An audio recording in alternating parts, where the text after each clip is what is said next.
అందరికీ నమస్కారం. నేను మీ ప్రొజెక్టర్ ప్రసాద్. ఈరోజు మనం ఎవరి గురించి తెలుసుకోబోతున్నాము అంటే గనక అచ్యుత్ గారి గురించి అండి. అదేనండి, తమ్ముడు సినిమాలో పవర్ స్టార్ పవన్ కళ్యాణ్ గారికి అన్నయ్యగా నటించారు. అలాగే ఇంకా చాలా సినిమాల్లో అయితే నటించారనమాట. సో ఆయన గురించి అయితే తెలుసుకోబోతున్నాము. మరి వీడియోలోకి వెళ్ళే ముందు మన ఛానల్ కొత్తగా చూస్తే కనుక సబ్స్క్రైబ్ చేసుకోండి. అలాగే వీడియోని లైక్ చేసి సపోర్ట్ చేయండి. మరి ఇంకెందుకు ఆలస్యం, ఆ రోజుల్లోకి వెళ్దాం పదండి.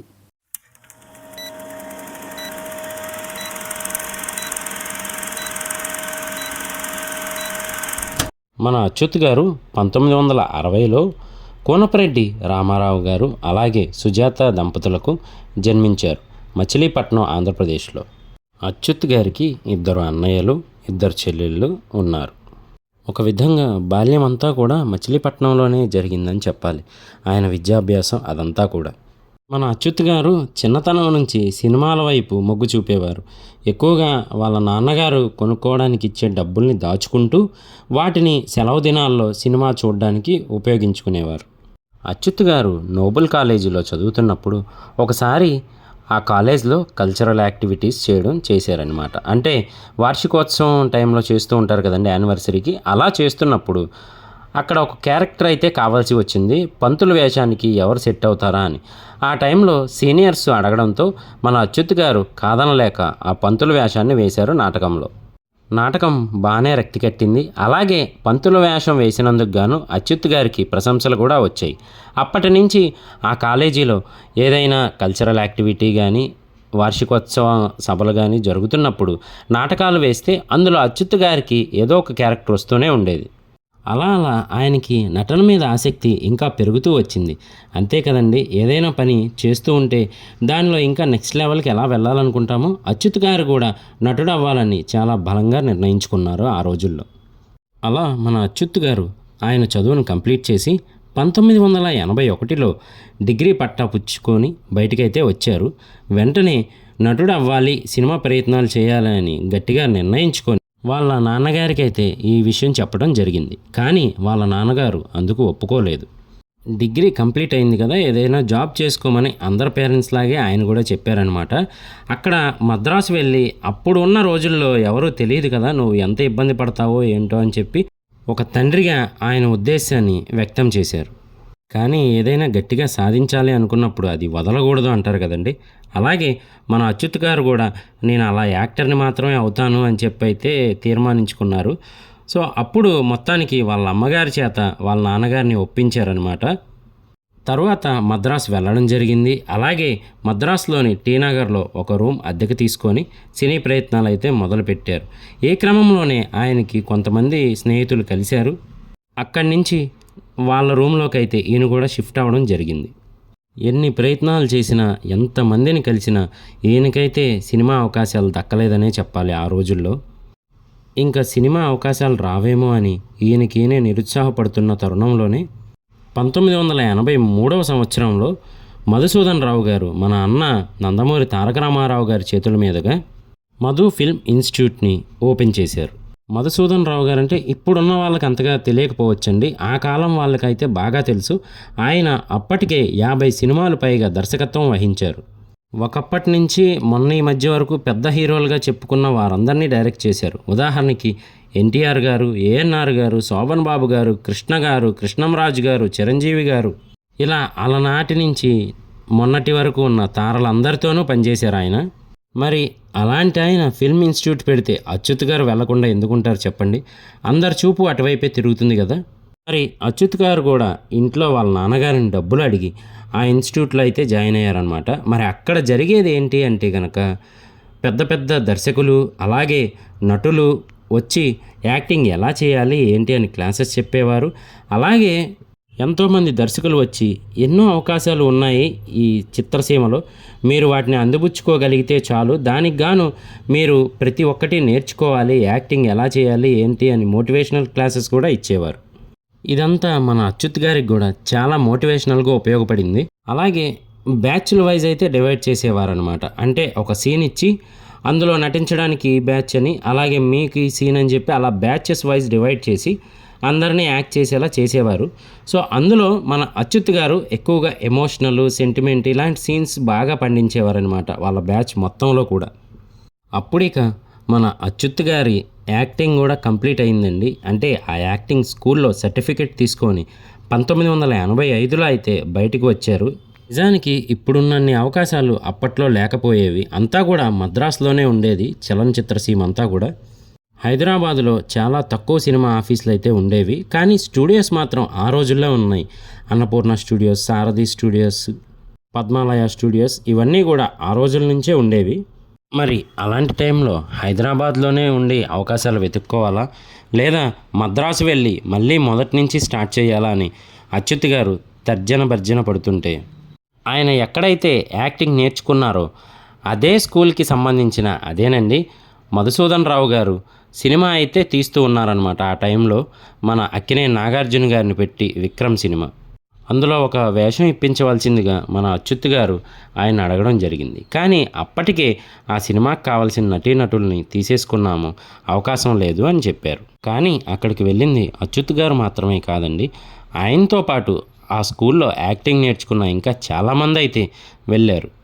కానీ ఆల్రెడీ ఆర్టిస్టులు అందరూ సరిపోవడంతో ఛాన్స్ లేదు అని మధుసూదన్ రావు గారు చెప్పడం జరిగింది.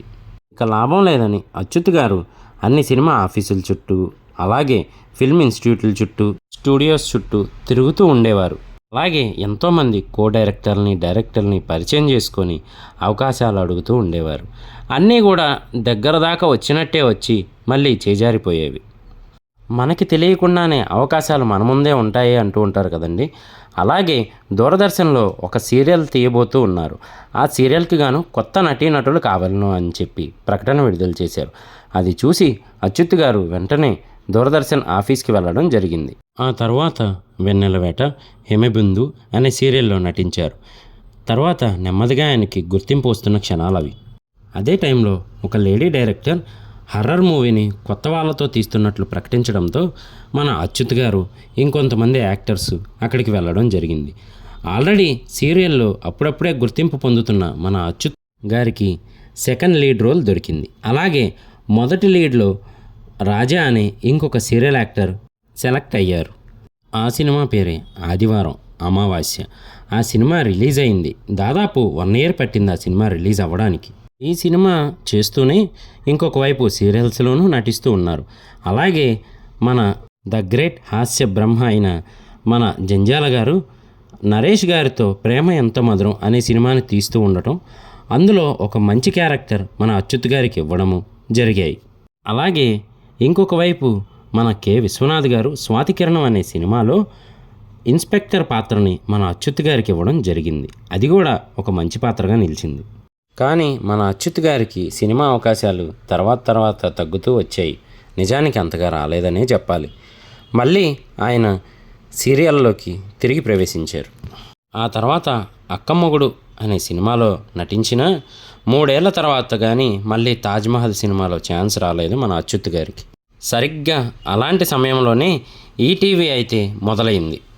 అందులో అంతరంగాలు, అన్వేషిత సీరియల్స్లో తిరుగులేని గుర్తింపు వచ్చింది మన అచ్యుత్ గారికి. కానీ సినిమా అవకాశాలు మాత్రం ఆయనే వెతుక్కోవాల్సి వచ్చింది. గోకులంలో సీత, హిట్లర్, కాలేజ్ స్టూడెంట్ లాంటి సినిమాల్లో అవకాశాలు అయితే దక్కాయి మన అచ్యుత్ గారికి. ఆ తర్వాత మెగాస్టార్ చిరంజీవి గారితో బావగారు బాగున్నారా సినిమాలో కూడా నటించారు. తమ్ముడు, హరిశ్చంద్ర, కలిసుందాంరా, రాయలసీమ రామన్న చౌదరి ఇలా వరుసపెట్టి సినిమా అవకాశాలు వస్తూనే ఉన్నాయి. అటుపైన ఇక వెనక్కి తిరిగి చూసుకోవాల్సిన పరిస్థితి రాలేదు.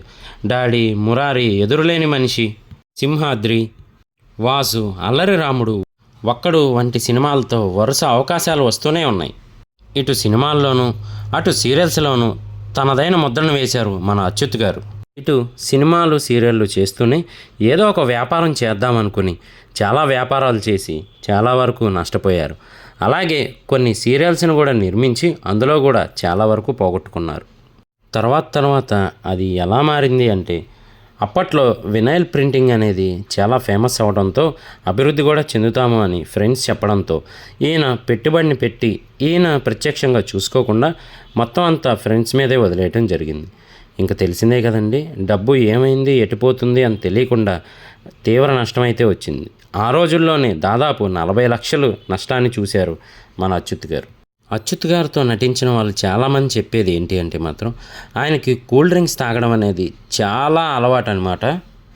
ఎంతలా అంటే చివరికి మంచినీళ్ళు తాగాలన్నా అవి బాగా కూల్గా ఉంటే తప్ప తాగేవారు కాదంట. అప్పటికే ఆయనకి గుండె నొప్పి వస్తూ ఉన్నా పెద్దగా పట్టించుకోలేదు మన అచ్యుత్ గారు.